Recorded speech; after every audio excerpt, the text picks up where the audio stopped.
3 kilogram മാത്രം. വ്യാപ്തി 14 centimetre. ഇതൊക്കെ നൽകിയവനേക്കാൾ നമ്മെ സ്നേഹിക്കുന്ന മറ്റാരെങ്കിലുമുണ്ടോ? ഹൃദയം 1 മിനിറ്റിൽ 70 തവണ മിടിക്കുന്നു. അപ്പോൾ ഒരു ദിനം 1,00,000 തവണ. ഇത് മാതാവിന്റെ ഗർഭപാത്രം മുതൽ മിടിച്ചുകൊണ്ടേയിരിക്കുന്നു. ഈ മിടിപ്പ് വഴി ശരീരത്തിലെ 75 ട്രില്യൺ കോശങ്ങളിലേക്കും ഹൃദയം രക്തം പമ്പ് ചെയ്തുകൊണ്ടിരിക്കുന്നു. 60 വയസ്സുവരെ ഒരു വ്യക്തിക്ക് ജീവിക്കാൻ ഏകദേശം 10,000 ഓയിൽ ടാങ്കറുകളിൽ വഹിക്കപ്പെടുന്ന രക്തം വേണം. ആരാണിതിന്റെ ഉടമസ്ഥൻ? ആ രക്ഷിതാവിനോട് നമുക്ക് കടപ്പാടില്ലേ? പക്ഷേ അത് നാം നിർവഹിക്കുന്നുണ്ടോ? രക്തക്കുഴലുകൾ. ഒരു മനുഷ്യ ശരീരത്തിലെ രക്തക്കുഴലുകളുടെ നീളം 96,560 കിലോമീറ്റർ. ഭൂമിയുടെ ചുറ്റളവ് 40,075 കിലോമീറ്റർ. അഥവാ ഒരൊറ്റ മനുഷ്യ ശരീരത്തിലെ രക്തക്കുഴലുകൾക്ക് തന്നെ ഭൂമിയേക്കാൾ 2 ഇരട്ടി വലിപ്പമുണ്ട്. എങ്കിൽ 700 കോടി മനുഷ്യരുടെ രക്തസഞ്ചാരപാത ഒരുക്കിയവൻ എത്ര പരിശുദ്ധൻ! ശ്വാസകോശം. രക്തക്കുഴലുകളിൽ ഓക്സിജൻ എത്തിക്കലാണ് ധർമ്മം. കാഴ്ചയിൽ ഏതാനും സെന്റിമീറ്റർ മാത്രം. എന്നാൽ ശ്വാസകോശം തുറന്നാൽ ഒരു ടെന്നീസ് കോർട്ടിന്റെ വ്യാപ്തിയുണ്ട്.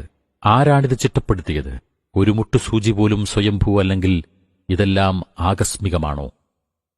കിഡ്നി. രക്തക്കുഴലുകളിൽ മാലിന്യം എത്തുന്നത് തടയുന്നു. എല്ലാ ദിവസവും 180 ലിറ്റർ രക്തം അരിച്ചെടുക്കുന്നു. ആമാശയം. ദഹനപ്രക്രിയയാണ് ജോലി. ദഹനത്തെ സഹായിക്കാൻ അതിശക്ത സംഹാരശേഷിയുള്ള ഹൈഡ്രോക്ലോറിക് ആസിഡുകൾ ധാരാളം. ഈ ആസിഡുകൾക്ക് ഒരു ബ്ലേഡിനെ പോലും നശിപ്പിക്കാൻ കഴിയും. എന്നാൽ ആമാശയം ഇതിൽ നിന്നും സംരക്ഷിക്കപ്പെടുന്നു. കാരണം ഓരോ 3 ദിവസത്തിലും ഒരു പ്രത്യേക പാട പുതുതായി നിർമ്മിക്കപ്പെട്ടുകൊണ്ടിരിക്കുന്നു. ഒരു വ്യക്തിക്ക് തന്നെ അയാളുടെ ആയുസ്സിൽ എത്ര പാടകൾ പണിയണം?